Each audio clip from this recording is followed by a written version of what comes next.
Em meio à quietude do espírito, convido-te a desvendar as verdades que residem nas raízes da fé. Que este momento de reflexão seja um portal para a compreensão mais profunda do divino, conduzindo-nos a uma jornada espiritual de descobertas e iluminação.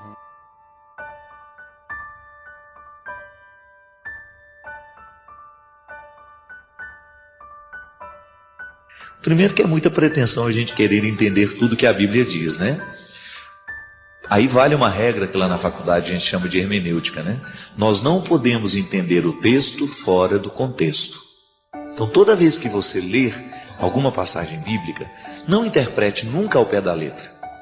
Primeiro, é uma regra para a gente poder estudar a Sagrada Escritura. Então, se a gente quer entender bem aquele texto, aquela passagem, procure saber em que contexto ele foi escrito, a que comunidade aquele texto está escrito, o porquê, e isso sempre existe ali uma explicação nas notas de rodapé. Você vai observar que no versículo bíblico, há sempre, de vez em quando você encontra uma notinha de rodapé, que é um númerozinho a mais, que tem a informação embaixo do que se trata. Esse é um jeito muito bom de nós lermos a Sagrada Escritura, porque a nota de rodapé geralmente nos dá o contexto. O texto está ali em cima, a nota de rodapé geralmente diz respeito ao contexto. É uma explicação a mais dos exegetas para nos ajudar, a entender melhor o significado do texto. Tá bem, essa é uma maneira de estudar. É uma maneira de você adentrar o território da Sagrada Escritura sem o risco daquela interpretação ao pé da letra, que pode ser muitas vezes uma interpretação burra, Me desculpe o termo, mas é muitas vezes isso. Se você vai interpretar ao pé da letra a Sagrada Escritura, você tem justificativa até para assassinar o seu irmão. Então, por isso que você não pode fazer a leitura do texto fora do contexto. Nós precisamos saber a quem está destinada aquela mensagem, Vamos tomar um exemplo, o Apocalipse. O Apocalipse ele é cheio de imagens, de figuras que falam do fim do mundo.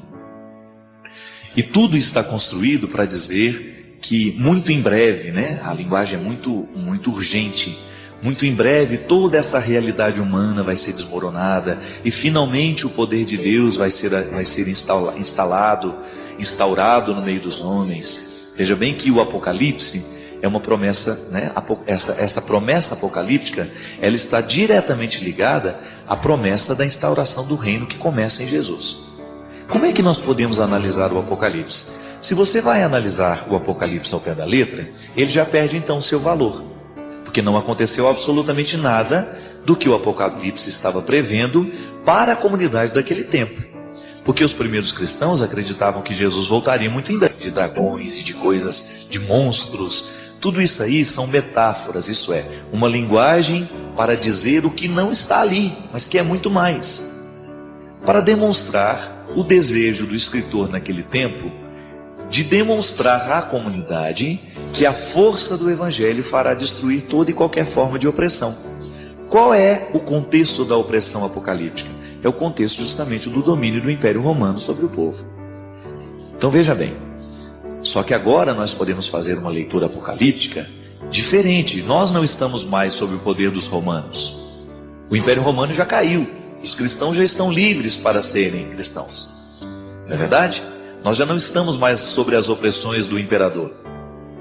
Só que hoje nós também vivemos impérios diabólicos que o tempo todo estão querendo massacrar os princípios cristãos. Nós estamos o tempo todo vivendo a partir de filosofias ateias, como você vê, por exemplo, a tentativa de legalização do aborto em diversos lugares do mundo, de maneira especial no Brasil, a pena de morte, enfim, uma série que a gente não vai discutir o teor dessas questões, uma série de realidades que são contrárias aos princípios da vida que nós cristãos acreditamos. Então, quais são os impérios que precisam cair por terra hoje? O império da injustiça, da desigualdade social, não é verdade? O império da desonestidade, da mentira, dessa vergonheira que nós vemos em diversos lugares do mundo, quando os ricos oprimem os pobres, os governantes oprimem os seus governados. Veja bem que nós continuamos no mesmo contexto do Apocalipse, muito embora as nossas opressões não sejam as mesmas do escritor sagrado. Como é que você vai ler o Apocalipse, por exemplo, a ponto dele ajudar a sua vida, minha filha? você vai começar a identificar quais são os impérios que precisam cair no seu coração. A força do seu coração é movida pelo cristianismo. Então você traz todos os princípios do Evangelho norteando a sua ação, a sua conduta. Isso é ser cristão. Não é ir ao culto, não é ir à missa, não é comungar todo domingo, porque isso não é garantia de salvação para ninguém. A garantia de salvação está naquilo que Jesus dizia: vai chegar um momento em que não vai ser em Jerusalém, não vai ser neste monte, mas o verdadeiro adorador, isso é, o verdadeiro seguidor adorará em espírito e em verdade. Isso é, onde eu estiver, ali todo o reino de Deus estará legitimamente representado na minha pessoa, na minha humanidade. Então, se eu sou cristão, eu tenho que ser naturalmente uma pessoa de bem. Eu não posso querer o mal dos outros, eu não posso ficar tramando contra os outros, eu não posso esparramar a mentira pelo mundo, eu não posso ser mais um propagador da infidelidade, da desonestidade. Não, porque eu assumi o compromisso de ser cristão. E eu levo essa igreja inteirinha de Jesus Cristo no meu comportamento. Eu dou testemunho de que eu sou um seguidor de Jesus. Cada vez que eu olho com maldade para alguém, desejo o mal daquela pessoa e até arquiteto uma maldade para ela, eu estou legitimando o poder dos impérios que o Apocalipse condena na minha vida e em mim. Veja bem que o ser humano é um território do sagrado. Eu sou o tempo todo um legítimo representante do sagrado. Mas se eu também me descuido, eu me torno um legítimo representante do diabólico. Não é assim? Então, no momento em que você, por exemplo, vai fazer uma leitura da Sagrada Escritura, você precisa descobrir que essa leitura foi escrita, este texto foi escrito para falar a um povo de um tempo, e que ainda hoje ele continua falando a você de uma maneira diferente, porque o texto não mudou, mas o contexto foi modificado. O contexto daquela época em que o texto está inserido é um contexto diferente do que você está hoje. Mas essa palavra de Deus continua falando a você. Por isso ela é sagrada. Por que ela é sagrada? Porque ela não morre. Ela é sagrada justamente porque ela está separada para comunicar sempre. Mesmo que mude o nosso contexto, mesmo que a interpretação deste texto seja diferente, ela continua nos movendo. Agora, a gente só precisa ter honestidade para que de fato a gente não se desprenda da palavra de Jesus. Qual que é o critério hermenêutico que nos dará direito de ler a primeira frase da Bíblia até a última e interpretá-la sem erro? É a gente nunca contradizer tudo o que a gente leu com a palavra de Jesus.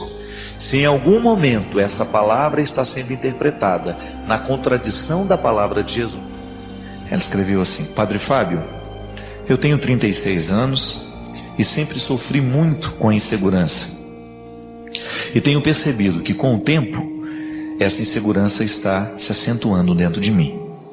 Cada vez mais tenho dificuldade de tomar decisões, me sinto afetivamente muito instável, não acredito muito no amor das pessoas por mim e naturalmente tenho dificuldade também de dispensar amor às pessoas. Me ajude, por gentileza. Essas inseguranças que nós sentimos, elas não são por acaso, né? Quando a gente identifica uma insegurança aos 36 anos de idade e reconhece que ela fez parte da nossa vida, a gente tem que de alguma maneira começar a compreender o porquê que essa insegurança é mantida dentro de nós. Para isso que existe o processo terapêutico. Sempre que você estiver diante de um ser humano em conflito, saiba que ele está agindo de acordo com a história que teve. Ninguém é por acaso. Não há ser humano nessa vida incoerente. A insegurança de hoje está muitas vezes associada às inseguranças da primeira infância. Por isso, casou, ninguém te obrigou a casar. Ficou mãe, ninguém te obrigou a ser mãe. Exerce essa maternidade. Por isso que você que é pai, você que é mãe, você precisa tomar muito cuidado na maneira como você se porta diante dos seus filhos. Qual é o tanto que você se dá, qual é o tanto que você se nega. Porque esta capacidade de articular esse equilíbrio, de estabelecer confiança dentro dessa criança, sabe por quê? Porque senão um dia vai virar um adulto infeliz, inseguro. Quando a criança sofre de muita restrição, por exemplo, ela fica um adulto medroso. Criança que passa fome na infância, por exemplo, é um adulto egoísta. Ele tem medo de que vai faltar, porque quando ele era criança faltava. Mãe que super protege, que não deixa a criança viver, que não deixa a criança dar os primeiros passos, que não deixa a criança engatinhar, vai ser uma criança, vai ser um adulto que depois vai ter medo de enfrentar as dificuldades da vida. Por isso que o tempo de maternidade são 6 meses, não são? Licença de maternidade? Justamente, já está em torno do ensinamento da psicologia. Mas aí a mulher tira 6 meses, ela vai passear, vai para o shopping, fica com a babá, a criança. Não pode, criatura. Fazer filho é igual construir casa. Se você não lança bem as bases desse fundamento, depois cai, quebra, não serve para nada depois. Destrói inteiro. Por quê? Porque faltou a estrutura. A sabedoria está aí no mundo animal, gente. Você já viu cachorra que deu à luz, que pariu, sair para passear com as amigas? Um instinto animal mostra como tem que ser a vida.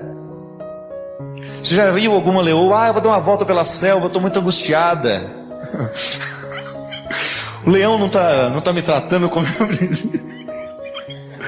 Não é? Nunca vi uma girafa passeando pela selva, angustiada, deprimida, largando a cria dela num canto. Não. O animal fica grudado e ai de quem chega perto. Enquanto aqueles pititinhos não estão prontos para serem deixados sozinhos, a mãe não abandona. Você que é mãe, pelo amor de Deus, não negligencie esta sua responsabilidade. Volto a dizer, já falei isso aqui várias vezes. Maternidade e paternidade não é apenas exercício de função biológica. Não é só parir, não é só fazer o filho. É depois você se comprometer com todo o processo da criança. Porque senão você vira um fabricante de gente infeliz. Desculpe-me o termo, mas há muitos pais e mães que são verdadeiras fábricas de gente infeliz. Porque não assume na hora certa a responsabilidade de cada tempo. O que é interessante agora não é só para Cíntia, e sobretudo para quem é pai e mãe nos dias de hoje, né? É que essas inseguranças, gente, elas estão diretamente ligadas à primeira fase da nossa vida. É interessante, tá? Tem uma perspectiva na psicologia de Freud que diz que quando uma criança ela vem ao mundo, ela vai fazendo aos poucos o processo de diferenciação. Mas quando, e Freud diz que isso é a primeira fase da vida, até os 6 meses de idade, né? Ele diz que a criança não tem a capacidade de distinguir-se do outro. É a relação mais completa que nós já podemos fazer na vida, é a relação mãe-filho. O pai fica com déficit porque não é ele que gestou, não é ele que trouxe dentro da barriga, mas esta união total, ela é quebrada por causa das situações da vida. Até esses 6 meses, as ausências da mãe viram cicatrizes na alma da gente, por causa da compreensão de tempo. Uma criança não sabe, ela não tem a experiência do tempo cronológico como nós temos, administrado, colocado, a gente sabe quanto tempo vai durar, não. Uma criança nessa primeira fase da vida, quando é colocada distante da mãe, é como se ela estivesse negada dela mesma. E é impressionante as cicatrizes que isto causa na alma de uma criança. Os psicólogos chamam isso de cicatriz no cérebro, né?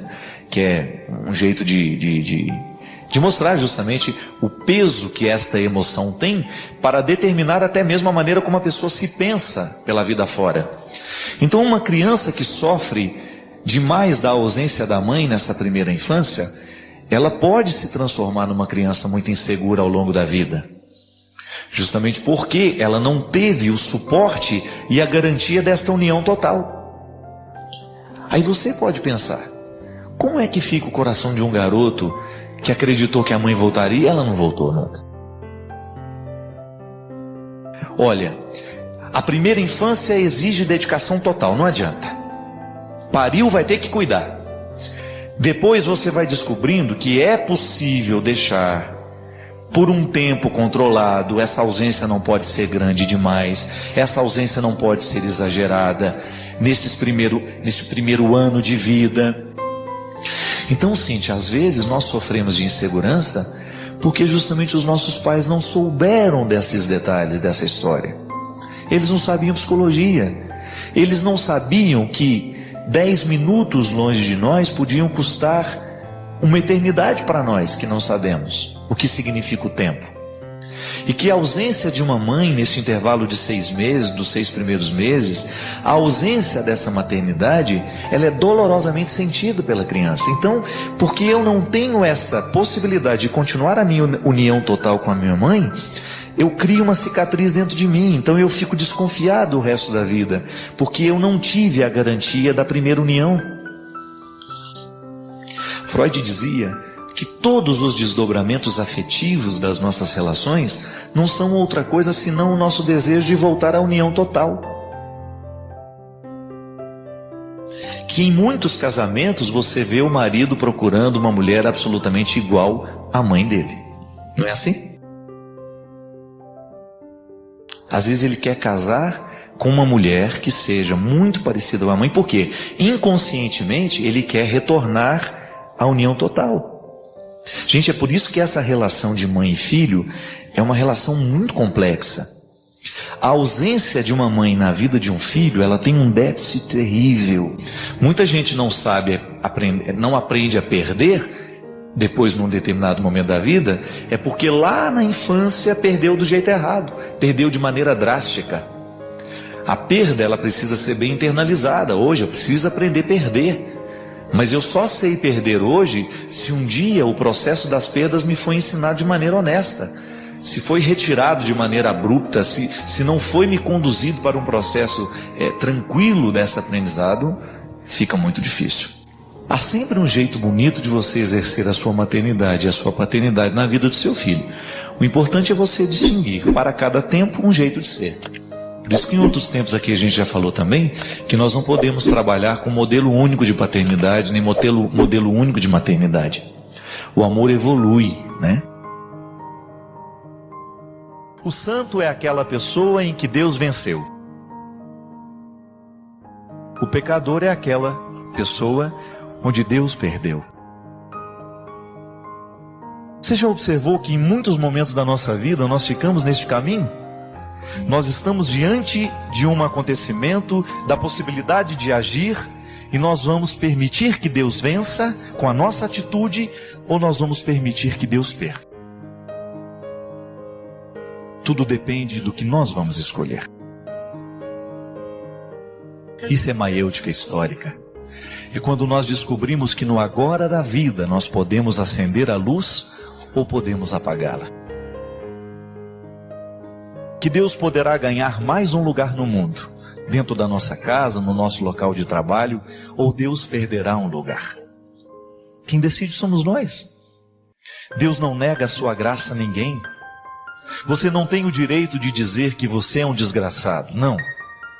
Todos nós estamos sob a mira da graça.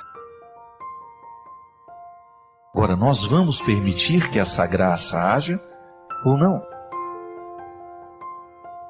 O bem ou o mal, o que nós vamos escolher fazer, a palavra que nós vamos escolher dizer, a maneira como nós vamos tratar o outro, tudo depende, tudo passa pela nossa escolha, minha gente. Nós estamos vendo quantas coisas ruins acontecem no mundo, quantas vezes nós percebemos que Deus está perdendo lá. Por quê? Porque alguém está negando. Alguém está fechando a porta para que Deus não passe, para que Deus não aconteça. Nós vemos isso quando a injustiça acontece, mas nós também vemos Deus vencer no momento em que a solidariedade é o caminho a ser escolhido. Hoje você pode escolher: Deus vai vencer ou Deus vai perder. É você que decide. É você que hoje escolhe se Deus terá uma chance na sua família ou se Deus não terá essa chance. É você que vai escolher se Deus amanhã vai ter chance no seu local de trabalho ou se Deus não vai ter chance. É você o território dessa ação.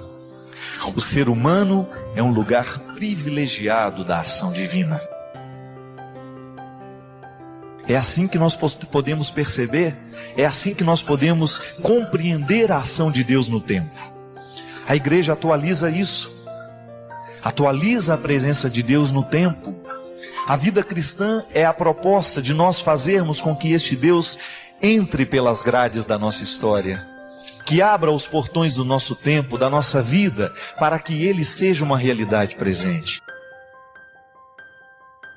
Você é um território onde Deus agirá, onde Deus terá oportunidade, onde Deus crescerá, onde as coisas boas da vida florirão, ou você será um território onde Deus não vai ter oportunidade de crescer? E você será um território ressequido, triste, abandonado, não porque Deus quis, porque você não permitiu. Deus é vítima da ação humana.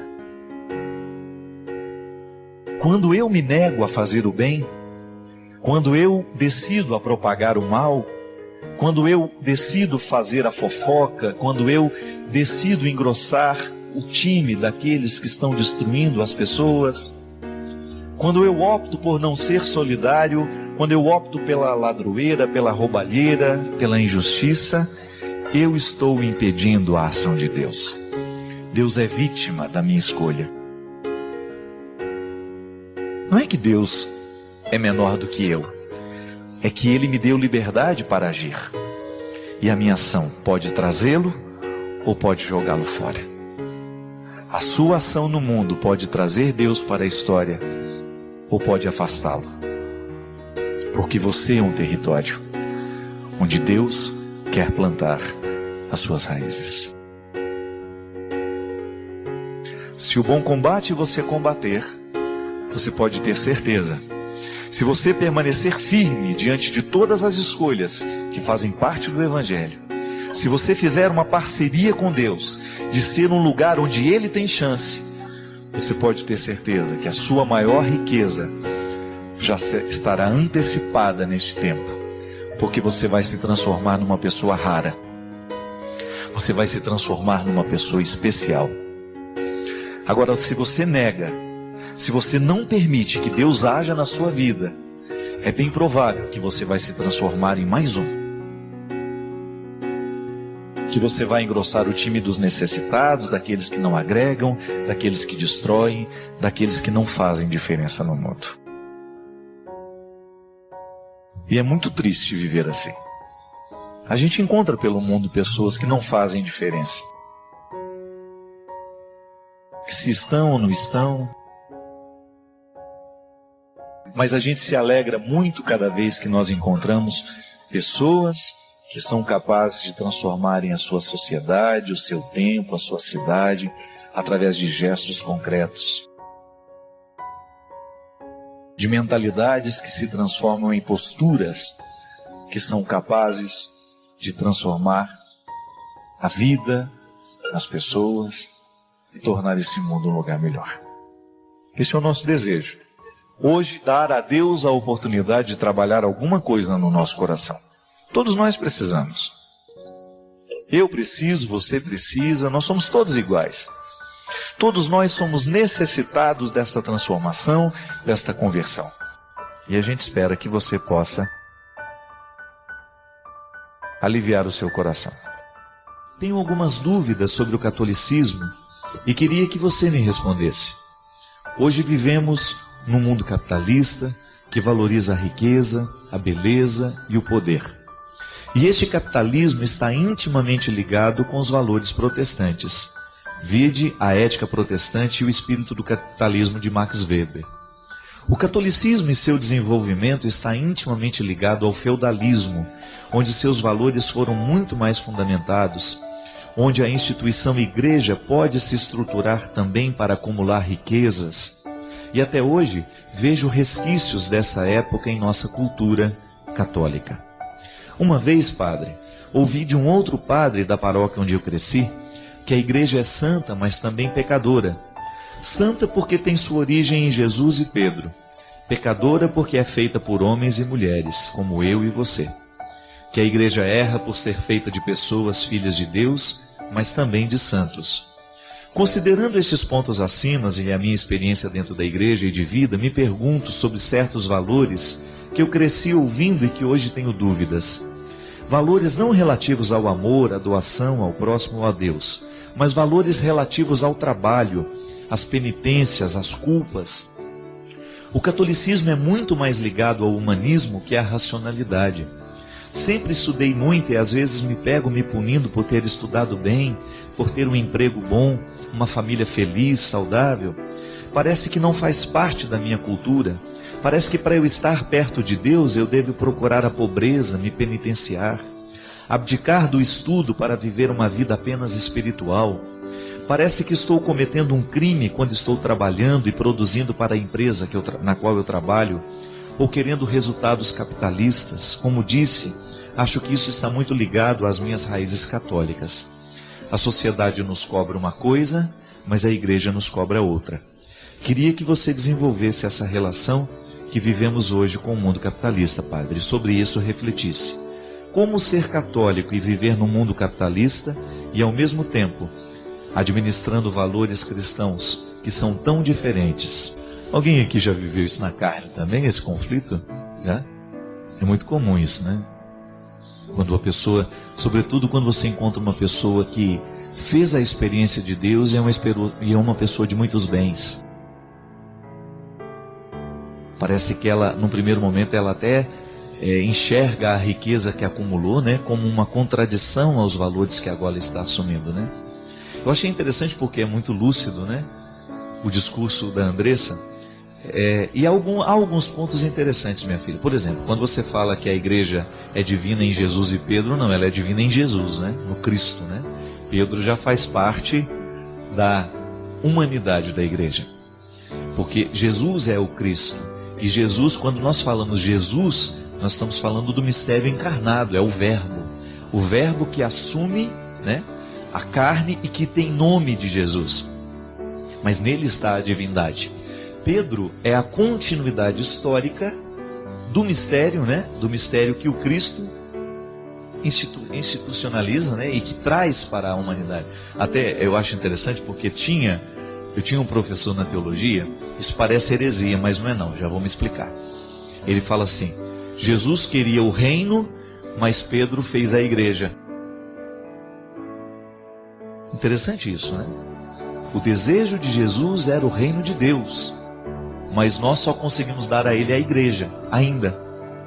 Porque a igreja é uma formatação humana, limitada, porque somos humanos, mas estamos a caminho. Por isso que o Concílio Vaticano II fala de maneira tão bonita que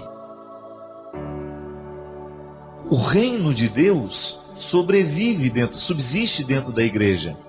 A igreja de Cristo subsiste dentro da igreja católica. Isso é, nós estamos conectados ao princípio do mistério, mas nós não somos a totalidade do mistério revelado. Nós somos a plenitude do mistério revelado. É por isso que nós temos que ter muita tolerância com as outras religiões que são diferentes das nossas. Ela está em conflito porque justamente ela teve um encontro com outras religiões, com outras culturas. E é bonito que a gente também precisa identificar que as outras religiões, as outras culturas, também vivem a sua experiência de Antigo Testamento. Nós também vivemos, antes de chegar a Jesus, a gente passou pela experiência do Antigo Testamento. Então a igreja de Cristo subsiste na igreja católica, tá certo? Então aqui nós temos uma primazia, a primazia de Pedro. É a igreja que Jesus institui, porque ele queria o reino. Esta igreja significava a presença do reino. Por isso que hoje, quando nós realizamos a Eucaristia, quando nós atendemos, quando nós ministramos os sacramentos de maneira geral, nós estamos apressando o reino de Deus. Não tem aquela música do Padre Jonas bonita? Somos, Senhor, tua igreja, que apressa tua vinda gloriosa. Isso é lindo. A igreja apressa a vinda do reino, porque na verdade o nosso objetivo é o reino de Deus. Agora, enquanto nós somos igreja, nós somos limitados. É a parte de Pedro, que negou inclusive o mestre no momento da morte. No momento do Calvário, Pedro negou. Esses limites, minha filha, nós os assumimos com todas as suas características. os limites sociais, os limites financeiros, os limites econômicos, né? Os limites filosóficos, os limites... Tudo que diz respeito ao nosso limite está dentro da igreja. Porque ela é guiada por homens e mulheres limitados. Nós, o tempo todo, nós queremos ser guiados pelo Espírito Santo. Por isso que a igreja precisa de rezar. A oração é o mecanismo que purifica o que é humano. Isso é tão bonito. Você pensar que quando você reza, você está passando por um processo de purificação daquilo que é excessivo em você. Assim como nós precisamos passar o ouro pelo fogo, né, para purificar, nós também precisamos orar. Nós precisamos ritualizar a nossa fé, porque é o momento em que a gente joga os excessos. É para a gente tomar contato com a nossa fraqueza e superá-la em Deus. A graça de Deus está agindo o tempo todo, mas onde que ela age? Na natureza humana, que é limitada. Então o processo de Deus em nós é lento. Ele fica mais acelerado à medida em que a gente se converte mais, né? Então quanto mais essa igreja estiver convertida, mais rápida será a ascensão do reino sobre esta igreja. Então é bonito a gente pensar isso. A igreja de Deus, a igreja está aqui. Ela tem características humanas, porque ela é feita de pessoas. Mas ela é uma instituição divina, isto é, nasceu do coração de Jesus. Mas o que é que Jesus quer que essa igreja chegue a ser? Reino de Deus. Por isso que nós não podemos ficar brigando entre nós. Senão isso seria uma hipocrisia da nossa parte. Só quem já leu os livros do Padre Fábio de Mello sabe o quanto eles são transformadores, nos fazem refletir e mudam a nossa forma de enxergar a vida. Se você ainda não leu, não perca essa grande chance. Saiba mais clicando nos links da descrição. Padre Fábio, a pessoa não quis se identificar. Ela fala assim: ajudei muito uma pessoa e fui traído por ela. Essa pessoa foge de mim o tempo todo e ainda por cima, padre, me deve dinheiro. O que eu devo fazer? Pudesse pelo menos recuperar o dinheiro perdido. Mas você sabe que às vezes eu fico pensando que existe um prejuízo muito pior do que o financeiro, que é justamente a raiva. Eu me lembro que já passei algumas experiências na minha vida em que eu me sentia prejudicado por alguma coisa que o outro me fazia, e porque eu não era capaz de esquecer o que o outro me fazia ou me fez, eu estendia aquele malefício durante tempos na minha vida, porque eu era muito rancoroso. Hoje, graças a Deus, às vezes eu me magoo com uma situação, 4, 5 dias depois já não lembro mais o motivo. Sei que eu fiquei magoado, mas não lembro mais o motivo. Porque a gente acaba desenvolvendo um mecanismo de defesa, de saúde. É mais que defesa, é de saúde. Porque guardar o rancor, guardar o ressentimento, é uma forma muito estranha que a gente tem de criar um prejuízo pior do que aquele que a pessoa já nos deu. Então a melhor maneira, minha filha, de vencer uma traição é a gente não se permitir trair. Porque se o outro me traiu, então tá bom. Eu vou dar um jeito de fazer essa faxina na alma, mas eu não quero ser meu traidor. Eu preciso julgar a favor. Eu preciso ganhar essa partida.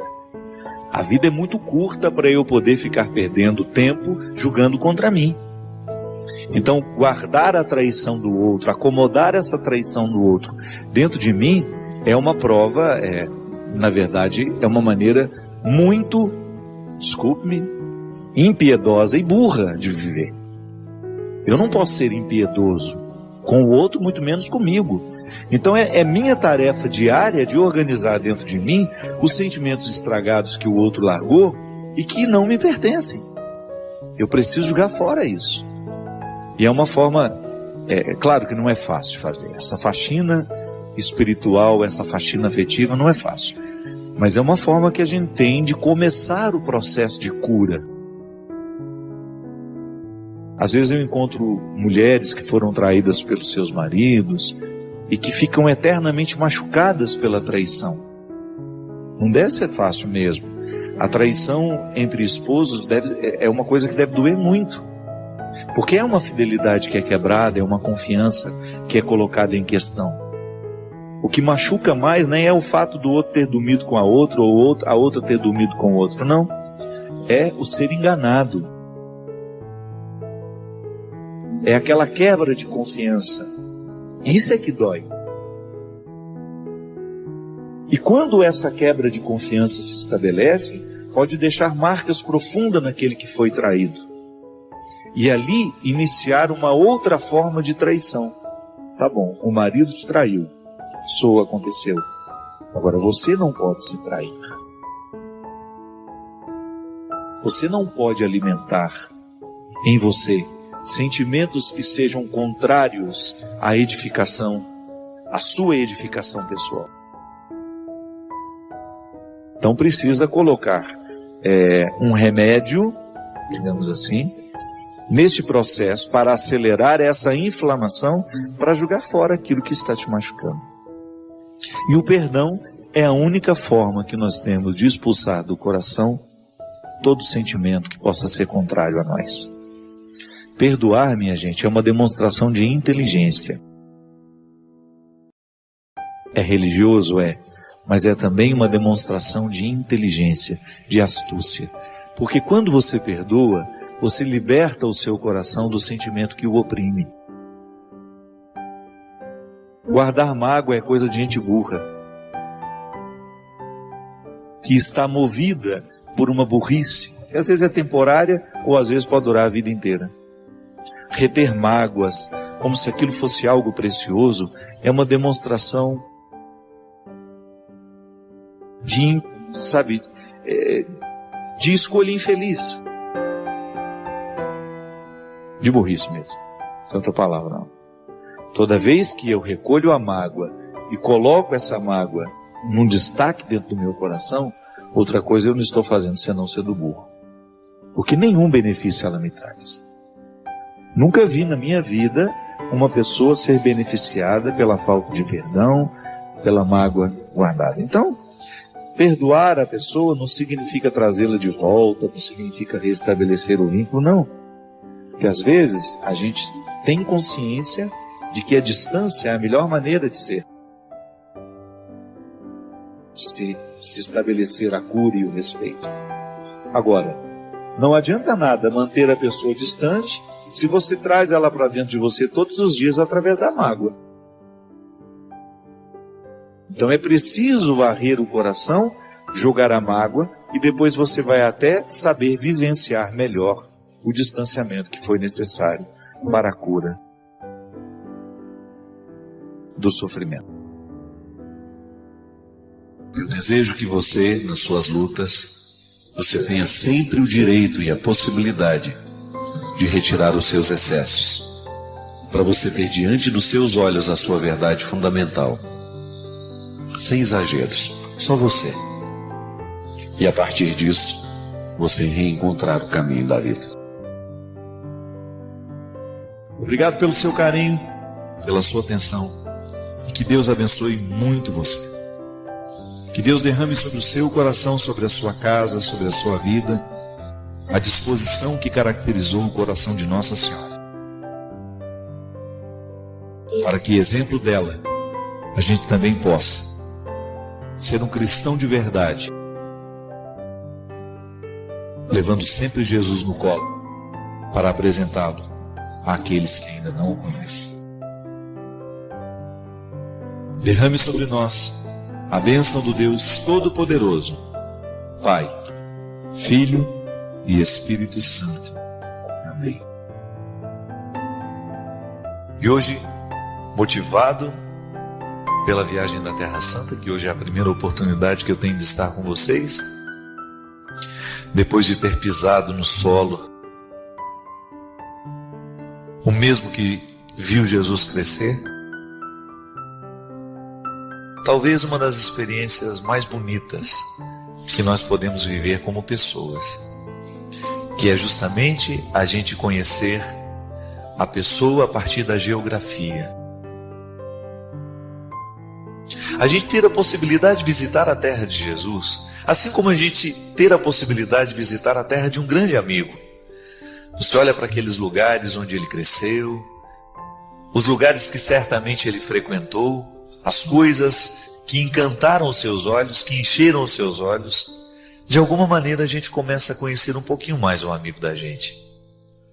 Se a gente tem a oportunidade de ir nas raízes das nossas amizades, a gente certamente se torna mais amigo, porque provoca dentro de nós uma forma de conhecimento que a convivência talvez não tenha dado plenamente.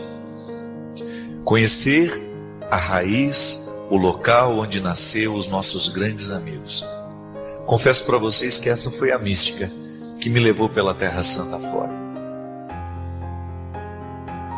Saber que eu estava conhecendo o chão do meu melhor amigo, a vida, o lugar onde brotou, onde todos os grandes acontecimentos se deram. Olhar para o mar da Galileia e pensar que foi ali que Jesus encontrou seus amigos, que Jesus fez discípulos. Colocar o nosso pé naquela água e pensar que, mesmo não sendo a mesma água daquele instante, de alguma forma nós podemos estabelecer uma ponte. De alguma forma nós também podemos nos sentir como naquele tempo. Olhar ali o Santo Sepulcro, pensar que a raiz da nossa fé está ali. Eu fiquei pensando, minha gente, o que traz sacralidade a um lugar? O que faz uma terra ser santa? E foi até assim que nós nos despedimos da Terra Santa na última celebração que nós realizamos lá. Uma terra é mais santa à medida em que ela está carregada de significados. O conceito do sagrado é esse: é você retirar do lugar comum e você colocar num lugar reservado. O sagrado é aquilo que você selecionou no meio de tudo que é ordinário, de tudo que é comum, e você traz para uma atmosfera diferente. É você retirar do lugar de todos os dias e você coloca no lugar especial. Quando nós dizemos que a terra é santa, que ela é sagrada, é porque de alguma forma os acontecimentos que ali se deram foram retirados do ordinário e se tornaram especiais para muita gente. Então, de maneira que nós precisamos retirar a sandália dos pés da mesma forma como Moisés escutou. Retirar a sandália dos pés para adentrar um território que é santo. Um território que é santo porque é local sagrado para muita gente. É lugar de significado para muita gente, inclusive para mim. Pisar a Terra Santa foi reconhecer os locais dos meus significados. Ali, ver o lugar onde Jesus viveu é de alguma forma me transportar. Pensar que hoje tudo que eu acredito, tudo que me move como padre, como homem, foi ali que aconteceu. Foi lá que aconteceu tudo aquilo que move a nossa fé. E o maravilhoso, minha gente, é a gente voltar da Terra Santa com o desejo de santificar o que é nosso.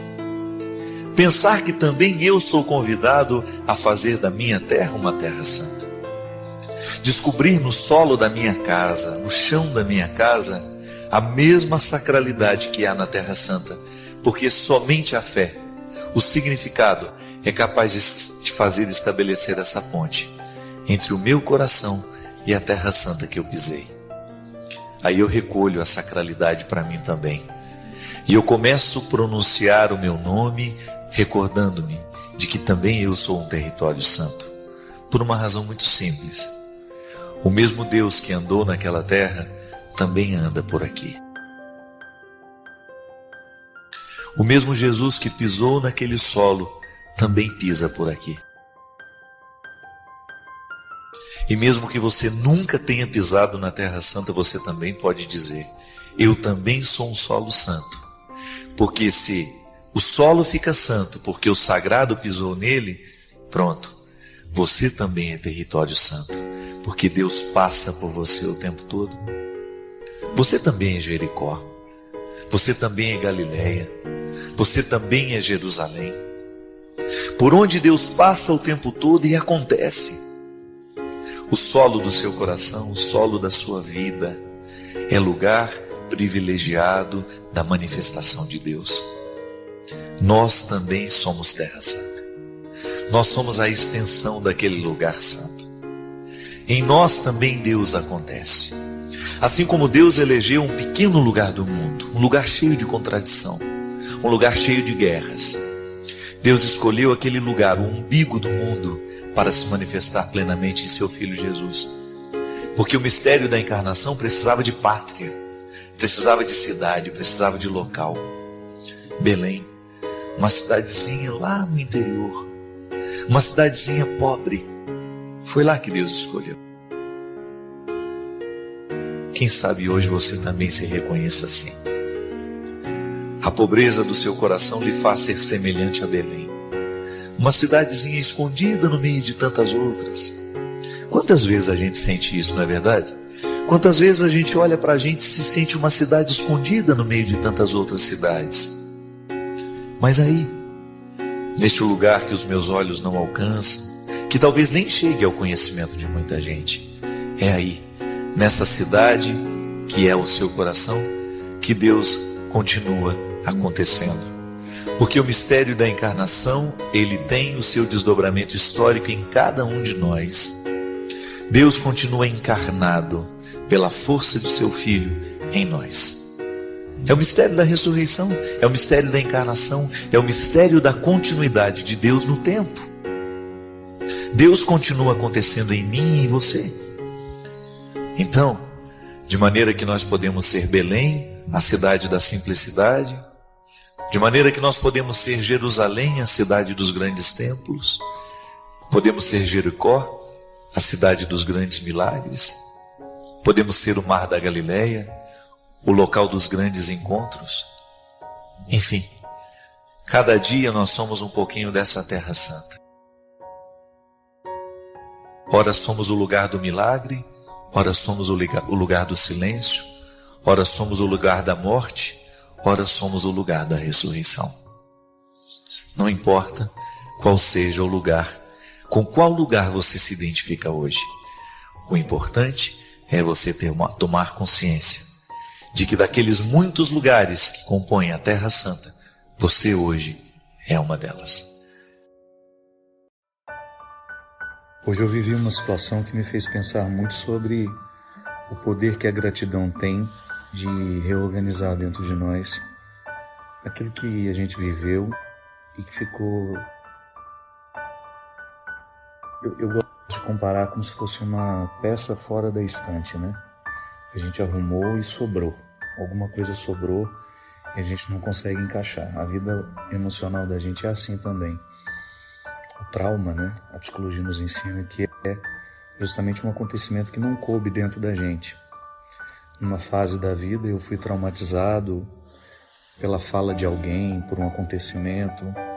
Então eu não soube acomodar dentro de mim. Porque quando eu sou criança, eu não tenho os filtros da maturidade que me permitem não deixar que aquilo que está sendo dito, que aquilo que está sendo feito, possa me machucar tanto. Por não ter esse filtro, eu acabo vivendo o trauma, que é a minha incapacidade de guardar de uma forma positiva aquilo que eu vivi. E chega um momento da vida que tudo isso vem à tona, né? As faturas do vivido sempre chegarão nas nossas mãos. E hoje eu estava pensando de como faz diferença na hora que nós vamos viver essa organização, a gente ser movido pelo sentimento de gratidão, que é justamente uma forma de se perdoar, né? Às vezes a gente não consegue olhar para aquilo que a gente viveu, para aquelas situações em que a gente fracassou, em que a gente não teve condições de dar a melhor parte, de fazer da melhor forma. Então aquilo não cabe dentro de nós e a gente vai levando uma amargura e que não faz sentido, né? Porque a amargura que a gente sente hoje não corrige o erro do passado. Eu sempre gosto de fazer a diferenciação entre a culpa e o arrependimento. Essa incapacidade de guardar dentro de nós, de armazenar de uma forma harmoniosa o que a gente viveu, geralmente gera culpa. Então eu me sinto culpado porque eu não dei conta, porque eu fui reprovado, porque eu fracassei, porque eu não passei, porque eu não alcancei, a minha meta não foi cumprida. Ou então posso me sentir arrependido de alguma coisa que eu olho, reconheço que não deu certo porque eu errei em alguns pontos, não calculei bem, não fiz as melhores escolhas. Então o arrependimento, o arrependimento me proporciona novas oportunidades. A partir dele eu posso corrigir o presente. Nunca a culpa nos faz voltar para o passado que a gente não modifica. O arrependimento nos faz prestar atenção no presente que agora está diante de mim e que pode receber a minha intervenção.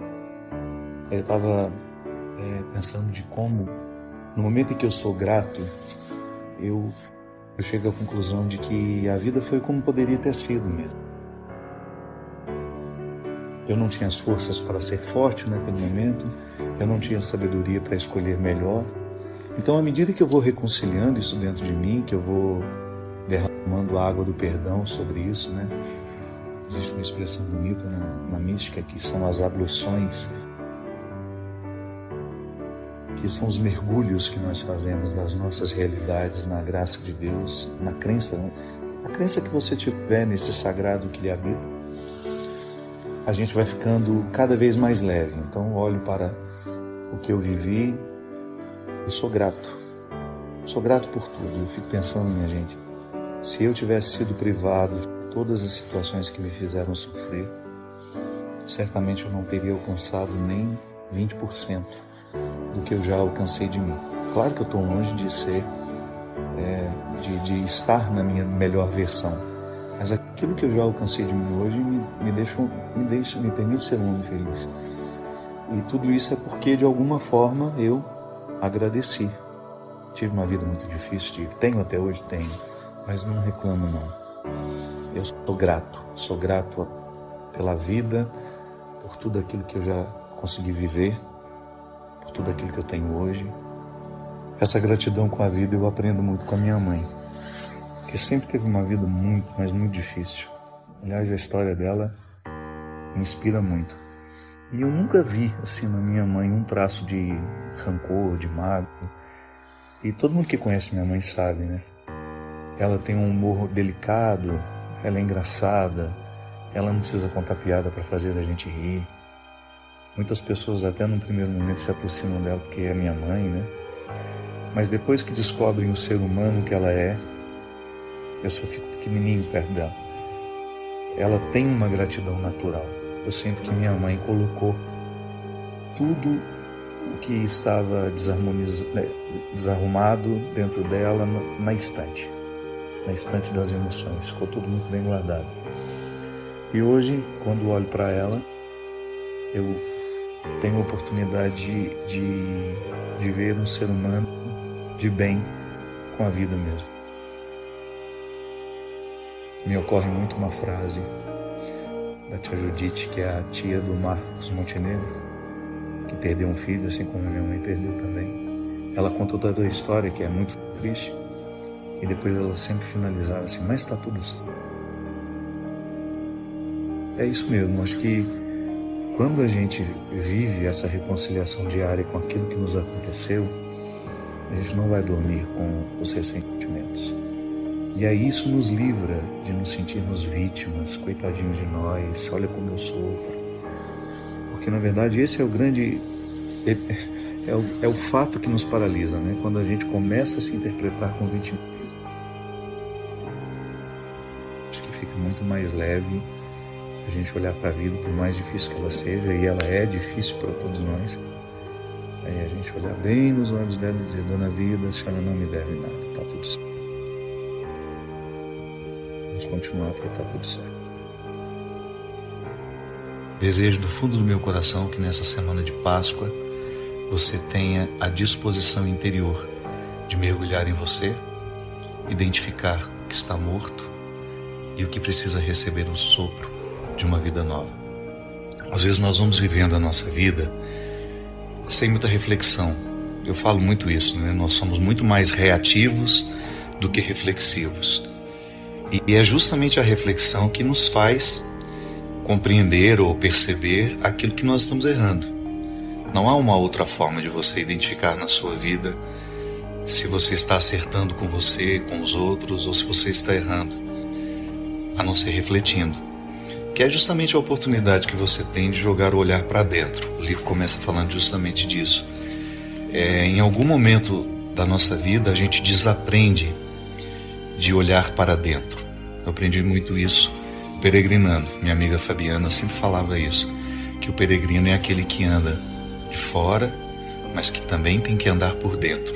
Os lugares por onde eu passo me sugerem entrar dentro de mim. E é verdade.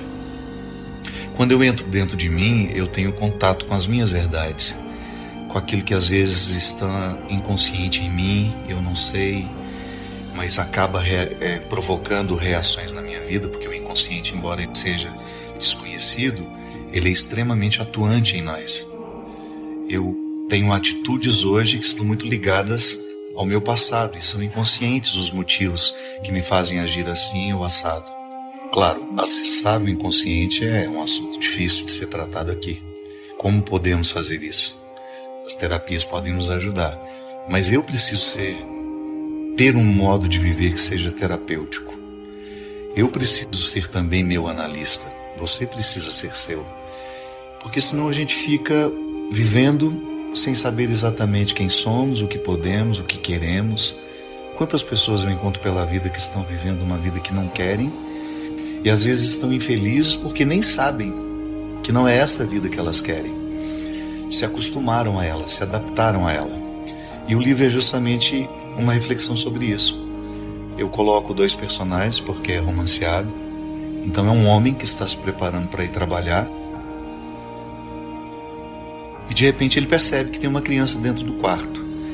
E como ele já está no estado de arrebatamento, ele não problematiza o fato de ter uma criança dentro do quarto dele. E ele começa a estabelecer um diálogo com ela, com essa criança, que é uma menina, que começa a fazer algumas perguntas para ele. Uma pergunta simples, né? O que você enxerga quando você se olha no espelho? E ele responde muito praticamente, meu corpo, né? Ela, mas o que tem além de tudo isso? E pronto, aí começa uma conversa muito interessante, que é um diálogo do homem com a consciência. A consciência é uma menina, uma criança, e eu quis dar esse simbolismo porque geralmente quando nós acessamos a nossa criança, lá não existe muito disfarce.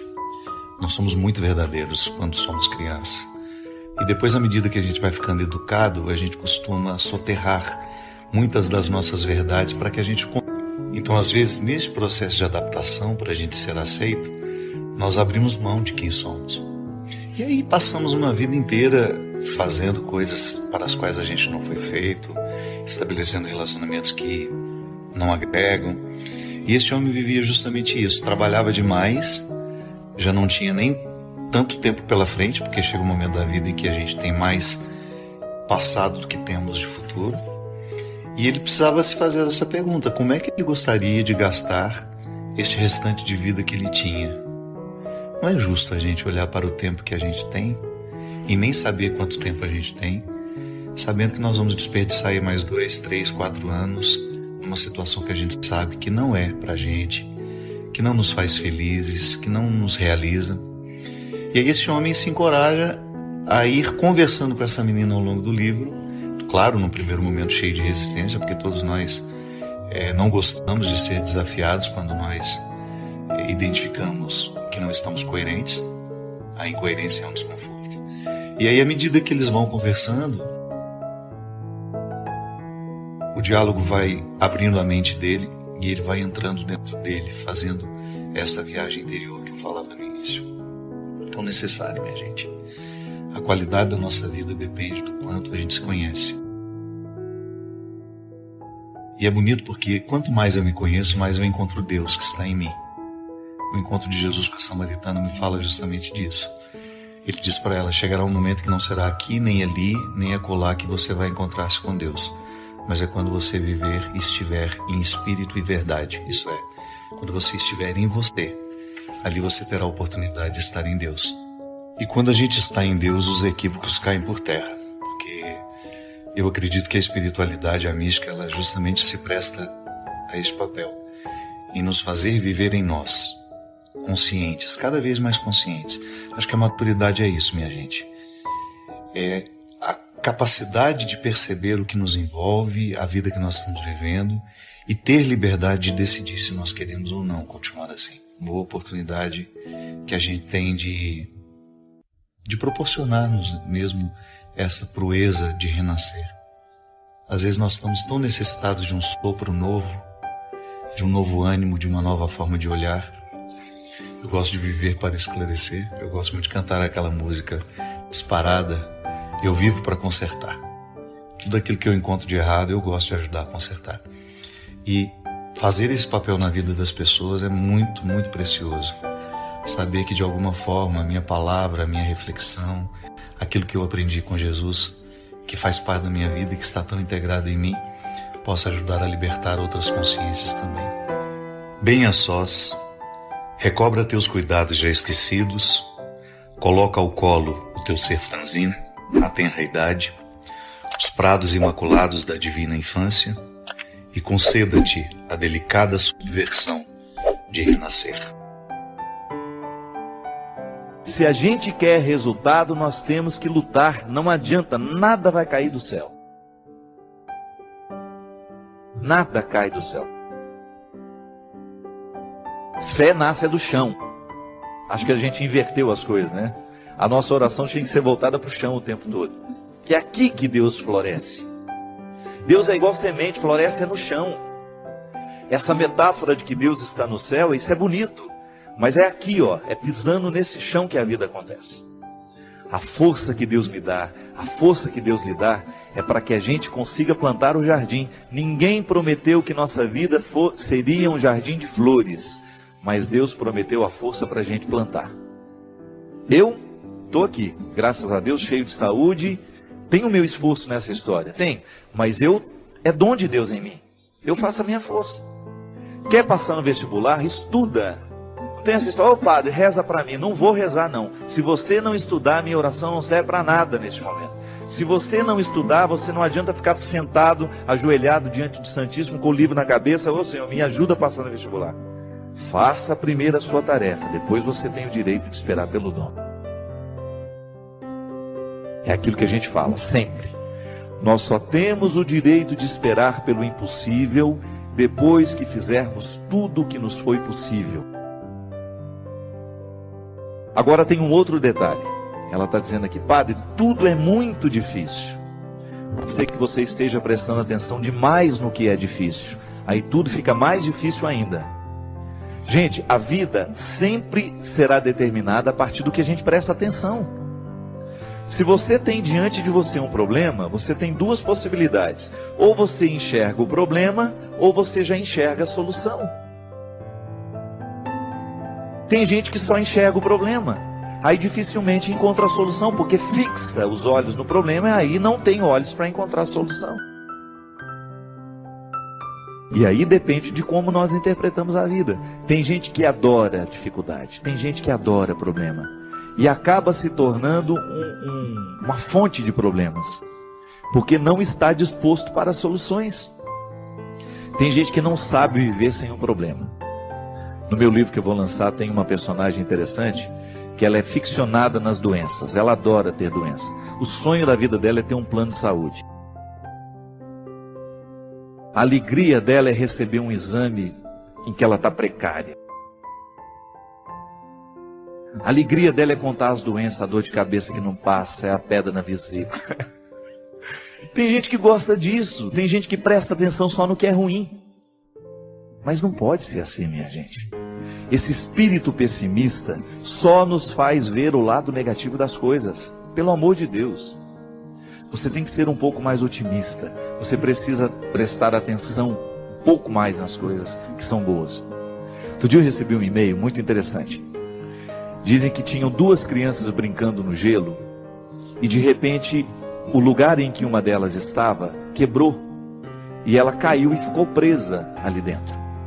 E a outra criança, num ímpeto de salvar aquela outra que estava ali dentro, quase morrendo já congelada, retirou o seu patins e começou a quebrar aquela outra parte lateral para que desse espaço para retirar o amiguinho que estava ali dentro.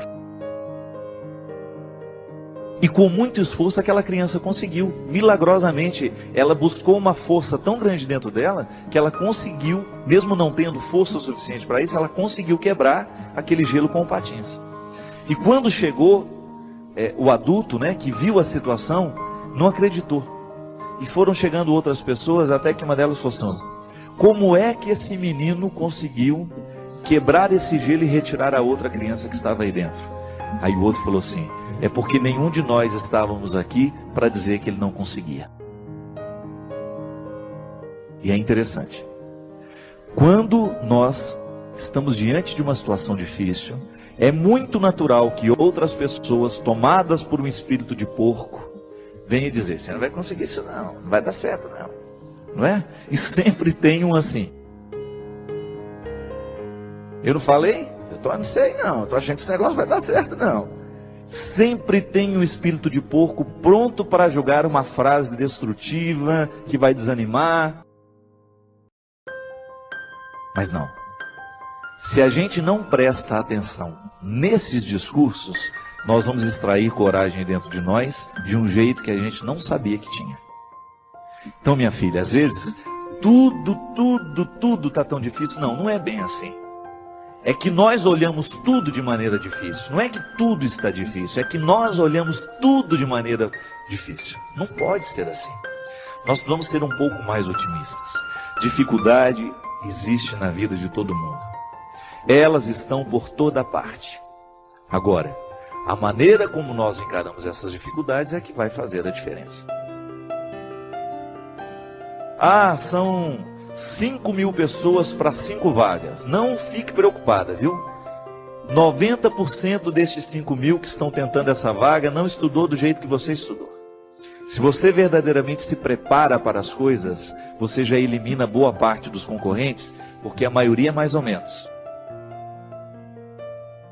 A maioria está vivendo mais ou menos. A maioria está fazendo mais ou menos. São poucas as pessoas que verdadeiramente estão tomando a vida com responsabilidade do jeito que ela precisa.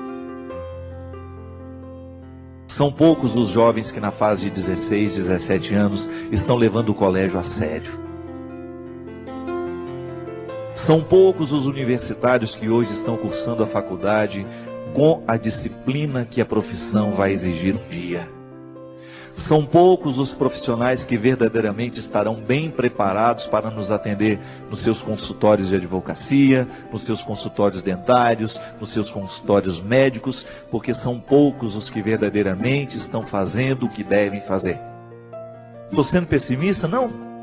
É só você olhar para o jeito como estão vivendo os nossos universitários, a maneira como eles estão se preparando para a futura profissão. E eu sempre digo, quer ser um bom profissional, estude bem o que você está estudando. Porque você não tem o direito de ser mais ou menos. Não tem.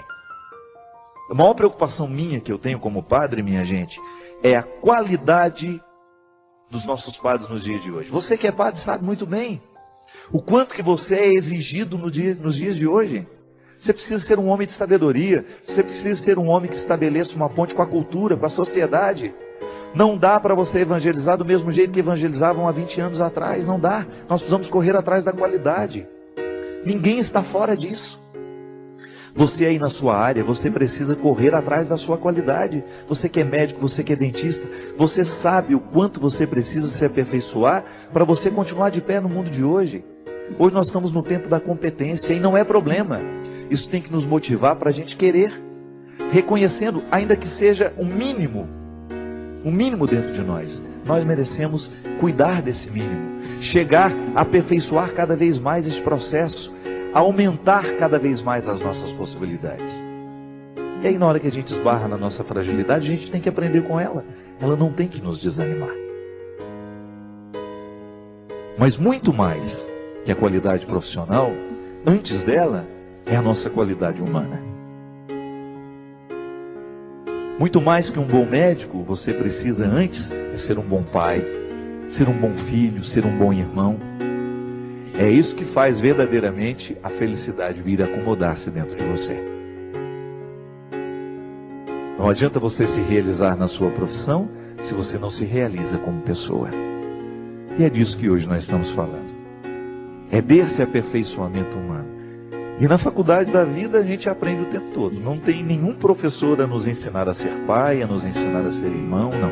É olhando nos olhos de quem a gente ama que a gente vai descobrir a medida certa, o aprendizado de cada dia, para que a gente possa ser um ser humano melhor no mundo de hoje. Chega de gente ruim, chega de gente incompetente como pessoa, chega de assassinos, chega de ladrões, chega de mentirosos. Vamos dar qualidade a esse mundo. A começar por você. Não importa de como você tenha vivido até o dia de hoje. A palavra de Deus para nós é sempre otimista. Deus continua vendo valores em você. Deus continua acreditando que o seu coração pode ser melhor. Deus continua acreditando que aí, nesse coração muitas vezes marcado pelos fracassos, existe uma vitória a que você pode chegar. Basta você não desistir. Sua presença é valiosa para nós. Nos diga o que achou deste vídeo nos comentários, inscreva-se para não perder os próximos capítulos e convide outros a fazerem parte desta comunidade.